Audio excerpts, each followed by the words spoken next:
Happy Summit, yay. Today we're gonna be talking about affiliate strategy and why it should be more bourbon neat, although I like mine on the rocks, than Long Island iced tea. You don't wanna put all your booze in one glass, and this is gonna be actionable strategy tips for affiliates, specifically content affiliates, bloggers, that won't result in a killer hangover. So bear with me, this is a totally valid point.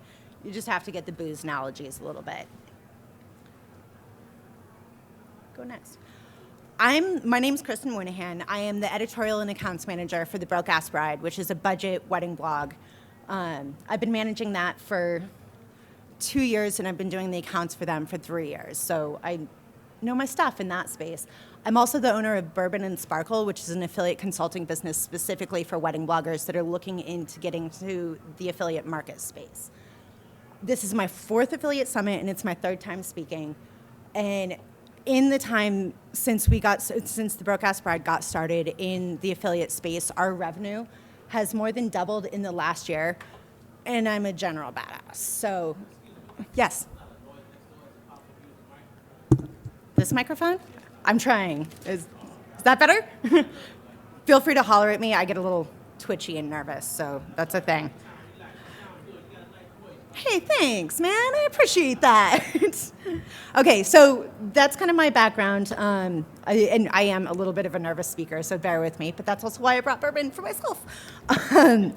But yeah, so when the Broke-Ass Bride started doing affiliate marketing, I just kind of hit the ground running, and it's been really successful for us.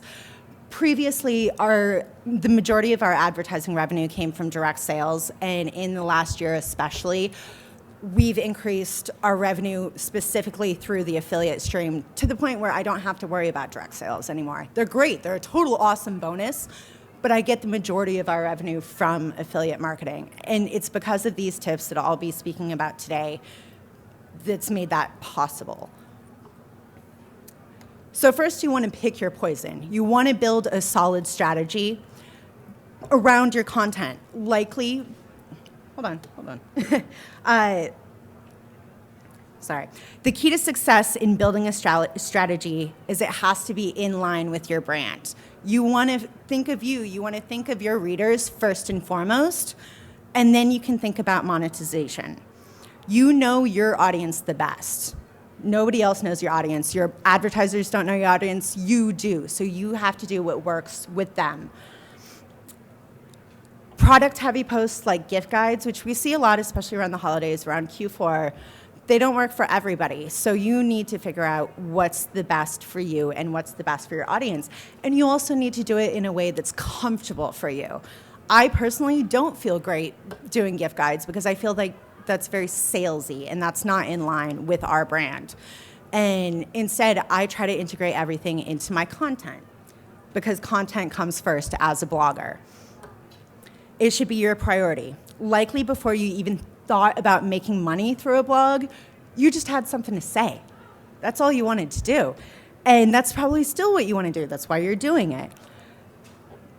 So you're driven by having something to say that other people want to hear, and that has to remain your priority. That has to remain your number one focus. It's through that, and it's through the very organic way that you present yourself to your audience and you keep drawing your traffic in, that you're going to be able to make money. So you want to build your strategy around your content and not do it the other way around. Social media should be used as an extension of your brand. It shouldn't be your number one priority. Sure, you can have 45,000 Twitter followers. That's great. That's awesome. You're rad. But you have that many Twitter followers because you're good at what you do and they trust your voice. Social media can also be like a garnish on a drink. You know, you don't get a drink because you want an orange slice. You get a drink because the orange slice adds to it. It's not the main attraction. Sorry. You want to be willing. Explore new options. Use new tools. If a merchant or an affiliate platform offers a new bookmarklet or a data feed, which I'm so lost on data feeds all the time, but I try really hard, or widgets that you can build around products, use those, explore those, ask questions about them. you have to be willing because that's the only way you're going to grow. And you don't want to be a cliche. You don't want to put all your eggs in one basket, or put all your booze in one glass, because that's no fun. So by putting all your booze in one glass, like a Long Island iced tea, which has 5 different kinds of booze, yikes. I actually drank that, by the way, to take the photo, and I haven't had a Long Island iced tea since I was like 20. Yikes, y'all. So you want putting all your booze in one glass is going to be like focusing only on salesy content. It's only going to be promoting merchants and not saying what you started out to say. And it can also be like only working with one merchant, only working in one platform. So maybe you're only focused in working in link share, or you're only focused in working in reward style. You don't want to do that because you're limiting yourself to just one glass. And maybe you're only using one creative type. Maybe you only have sidebar banner ads. Guys, banner blindness is a thing that's happening right now. People are reading words and they're not looking at the stuff that's on the side. It's quick and easy. It's totally a quick and easy way to make money. You can start off fast, but you're going to result in a killer hangover. Trust me. I had to go through it. So a Long Island iced tea is not the best way to go about your affiliate strategy. Shots. They're one way to go about it. They're a little bit better than a Long Island iced tea. You can have more of them and get the same kind of result, but lots doesn't always equal better. Link farms, a resource page just full of links or banners, that's great, that's awesome. How are you going to promote that every single day? Legitimately, how are you going to sit there and be like, oh, here's my page of all the banners? It's not going to work. It doesn't happen. And it's overly pushy, and people don't tend, readers, especially your readers that you've drawn in with your smart content, won't grasp onto that like they will anything you have to say that's legitimate. It can get you through the night. There we go. It can get you through the night, but you can't sustain that over time. Are you going to go out and do shots every night? Shots after shots after shots. I mean, it happens, let's be real. But it's inconsistent. You can't always do that. And that means it's ineffective. I lost myself. You want to really be able to focus on your reader credibility. Your readers trust you. And just throwing them lots of links over time isn't going to help build that trust. You want to have something effective to say.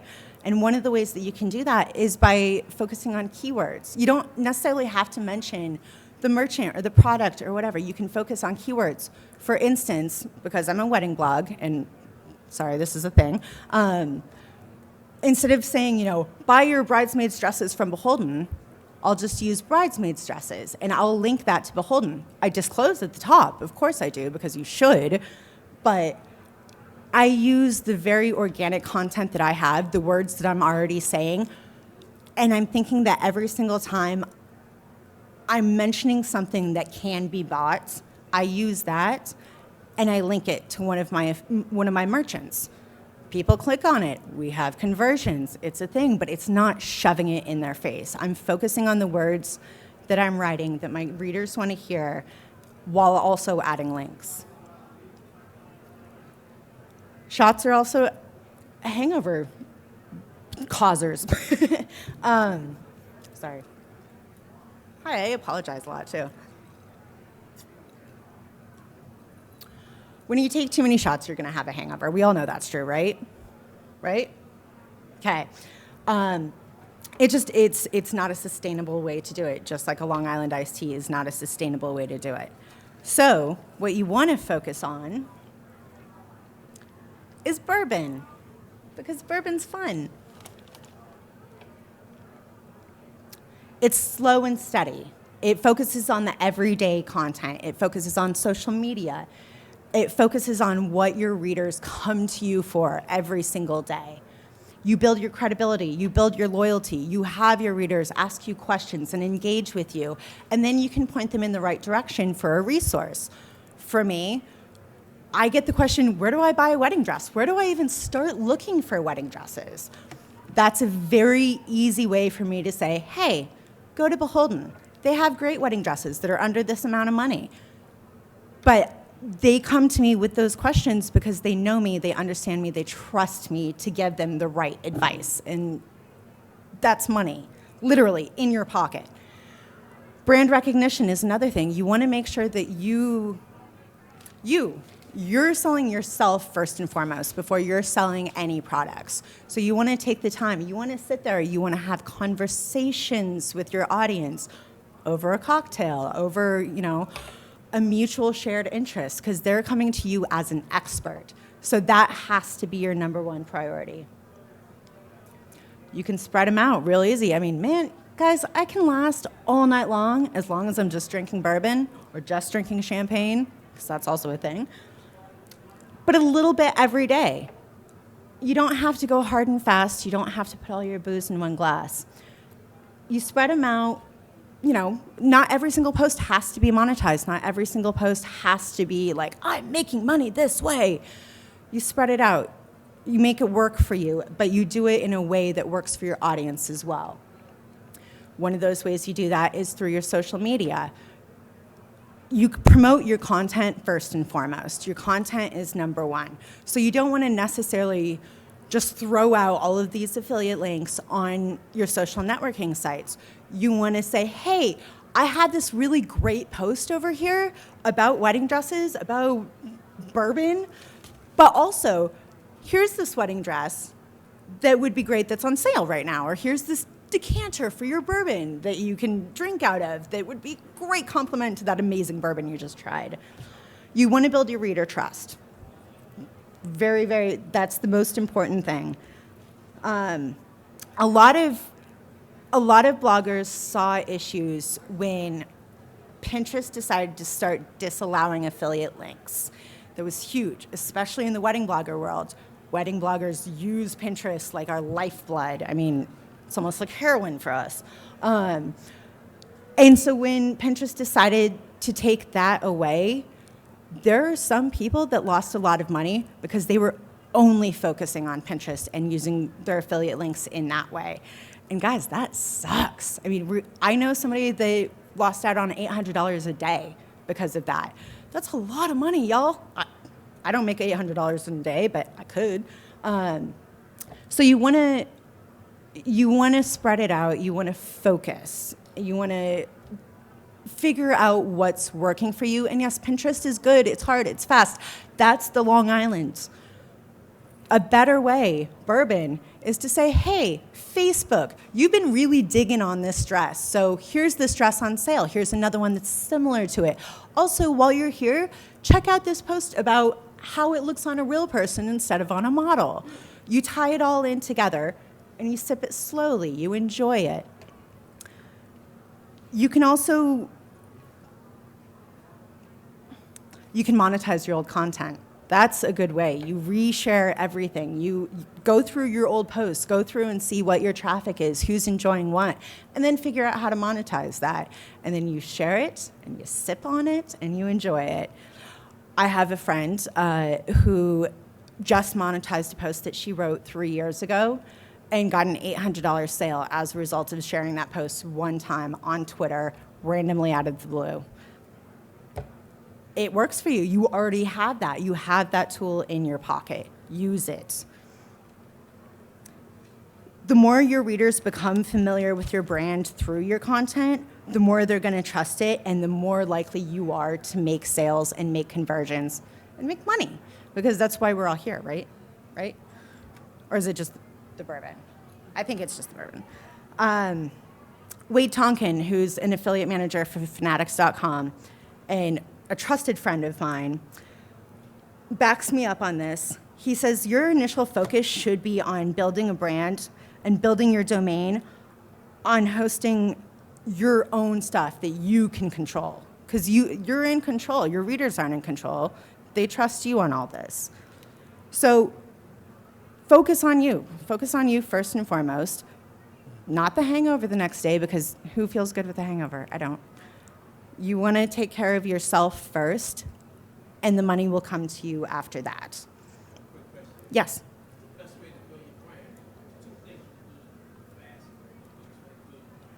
So you're asking what the quickest way to build your brand consistently is? Be original. I mean, be you. Be you. If you have something worthwhile to say that's different than what other people are saying, say it. And say it loud. Say it many ways. Say the same thing many different times. And then make friends, network.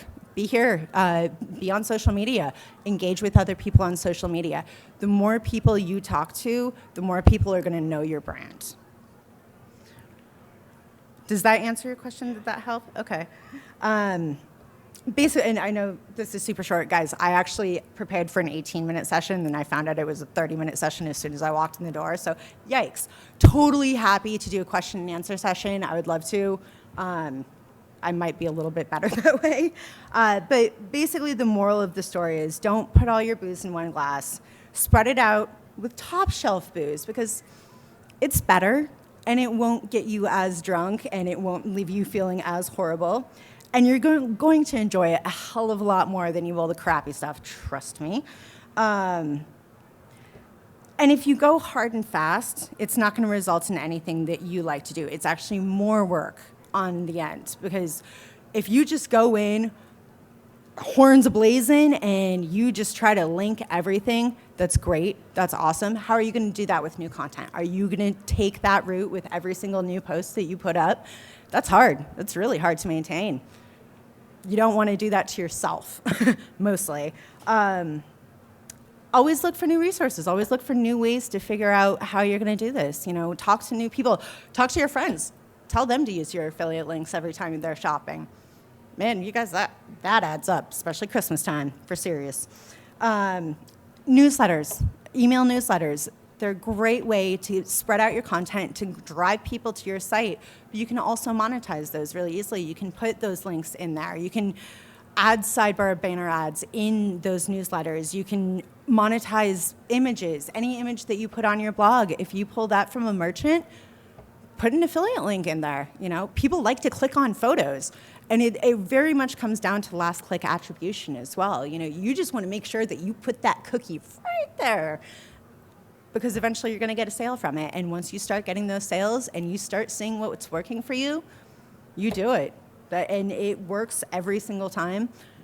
And conversions, I mean, that's what it comes down to. You know your audience the best, period. Yeah, so let's go ahead and do some questions if you guys have any. Yes?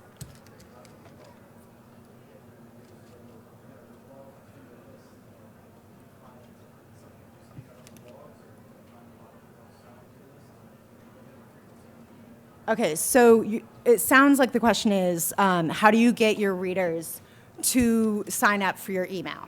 Is that it? One of the ways that you can do that easily, host a contest, host a giveaway. Talk to one of your merchants and see if they're willing to do that. One of the ways that people can sign up or enter the giveaway is through an email. Enter your email.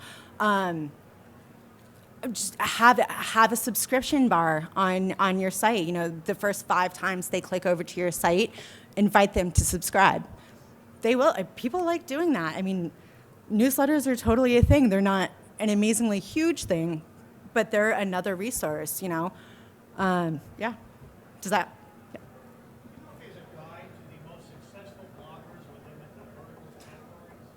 Is there a guide to the most successful bloggers within a vertical category? Mm-hmm. Well, I mean, I'm awesome, so I can just be found easily. I just search, Google it, search hashtags, you know, figure out who everybody else is talking about within that vertical. You know, join Twitter chats, join Facebook groups, you know, talk to people, network with people, because that's all part of it. It just takes some leg room or some legwork. I happen to be, as far as wedding bloggers go, I happen to know my stuff with affiliate marketing. Not a whole lot of wedding bloggers do. It's a very new thing to wedding bloggers. And I hit the ground running, but I also made it known that I knew what I was talking about. And I have a lot of clients with my consulting business as a result of that. I put myself out there to say, hey, come to me. And people find me that way. So you just have to do a little search.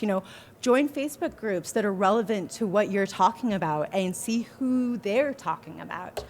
These conferences are amazing for that, absolutely amazing. Some of the leaders in the industry I've managed to become friends with just because I tried. I was willing to be willing. And you do that. Anybody else? Did anybody else bring a drink with them? Because I hate drinking by myself, you guys. I can, and I will, but... What are some successes you guys have seen? How have you built your strategy? No one? Really? Okay. Yes! Yay! Thank you! Awkward.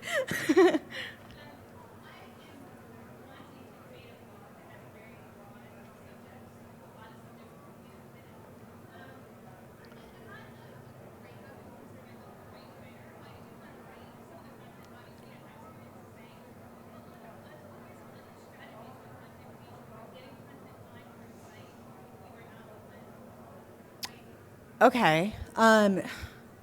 So you're curious about how to create content, writing it.